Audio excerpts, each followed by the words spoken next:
Oh my god! I have a few things to talk about in this video about my BMW E90. I've been encountering so much different problems. There's so many. I can't even explain how many problems I'm encountering. And this is my mistake. I shouldn't have purchased a 2006 BMW. I still love my car. I don't plan on selling it. But the problems I'm encountering, because it's the first year of the E90, they have a few flaws in the manufacturing right off the bat. The first one that's like really pissing me off is that something that's going to most likely happen to your 2006 E90. Doesn't matter if it's a 330, a 328, a 335. I don't think they used to have a 320. I think it's a 325. Is going to be the transmission. I only have 60,000 miles on my car, and I'm already encountering transmission failure. It says it on the dash, transmission failure. Sometimes when I'm trying to hit up to, like, if I go 100 miles per hour, it's all of a sudden going to start jerking gears real quick, like it doesn't know what's going on anymore.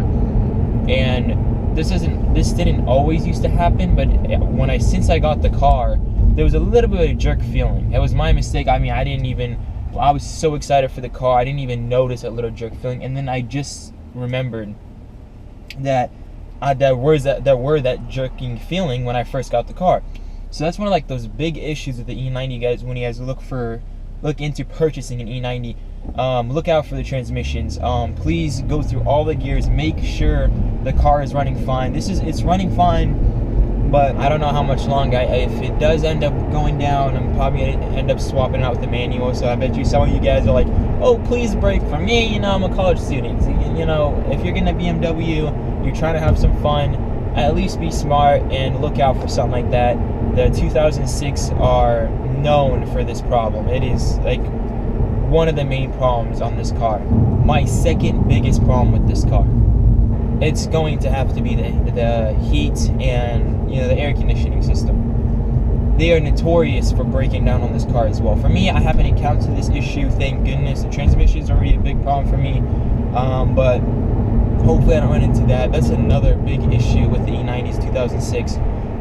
Again, I'm telling you guys the worst case scenario kind of stuff because I'm just letting y'all know. Please check this kind of stuff, because if you check all this kind of stuff right here, I'm going to be telling you guys, then you should be good and have a good E90. This E90 I have no other issues. Oil filter change lasts like 10,000 miles. Brake pads last forever. I have brake lights on my car right now, which I'll be discussing as another problem, but it's not because of the brakes. It's not because how fast they worn out. It's just BMW. Money, you know, money. The air conditioning on this car, thank goodness, works, but they're notorious for also breaking. So make sure you guys just test those.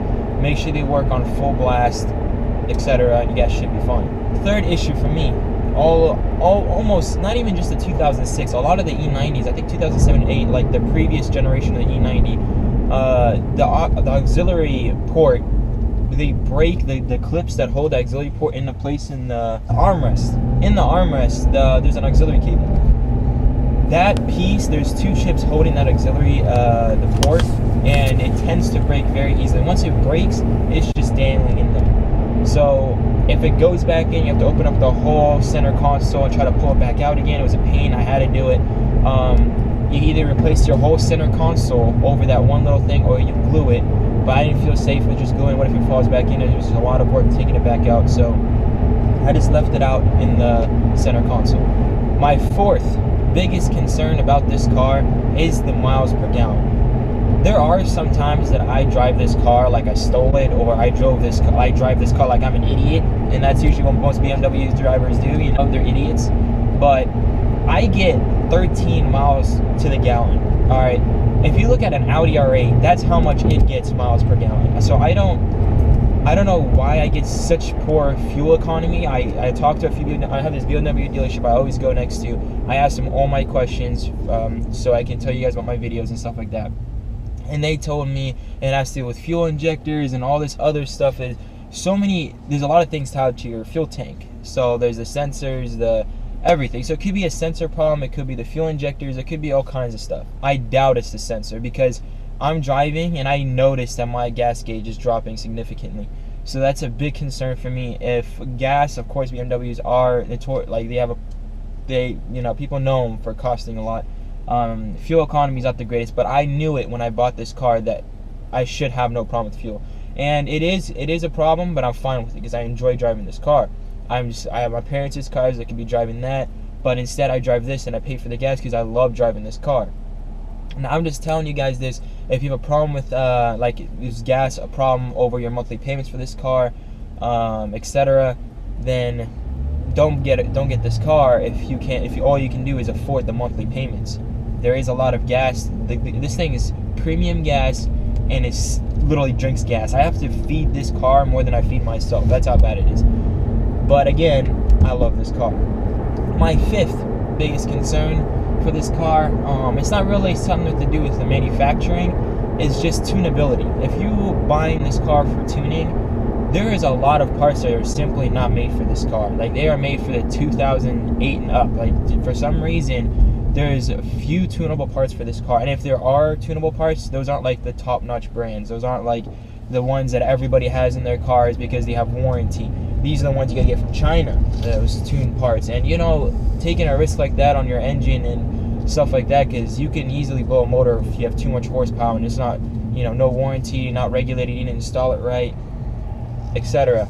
Tunability is a big problem on this car if you are a tunable prep. Problem with this car is that it's the 2006 to 2008 have a different body style than the 2009 to 2011. And as you in the 2009 and 2011 looks like the coupes from 2007 all the way to 2013. So the 2006 to 2008 have the older looking body kit. And what I mean by older looking is just the tail lights, the trunk has a different lights, and the front it has different headlights. So, and the grill is obviously the biggest thing you can tell is the difference. If you look at the grills, it's 4 pieces instead of 2 pieces. For me, I want to change it. If I want to change the bumper to the newer model, I have to get a new hood. If I get a new hood, I have to get new headlights. So upgrading a car like this to make it look like the newer model is going to be a lot of money. And if you have an option just to get the newer one for an extra $1,000, it's going to be a whole lot cheaper for you in the long run. If you plan on tuning it, if you plan on adding a body kit to it, then it really doesn't matter, but you're going to have all that money at the exact same time. You can't just do one thing at a time when you get the money, which to some people it's preferred. Let me close the window real quick. For some people it's preferred. They want to see their car before and after. They don't want to just add one thing, and they don't notice a difference. But to some people like me, I noticed that having $1,500 or $2,000 at a time to get all the body kits and the painting the parts, it's just not practical.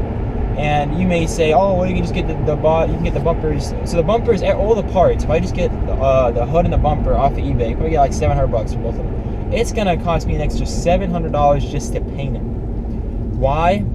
The BMW has all their paints are pearl, and it's not as pearl colored as like if you get a custom paint job pearl white.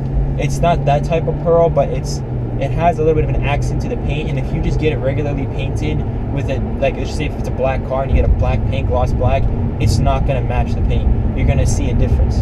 With the paint over that on a 2000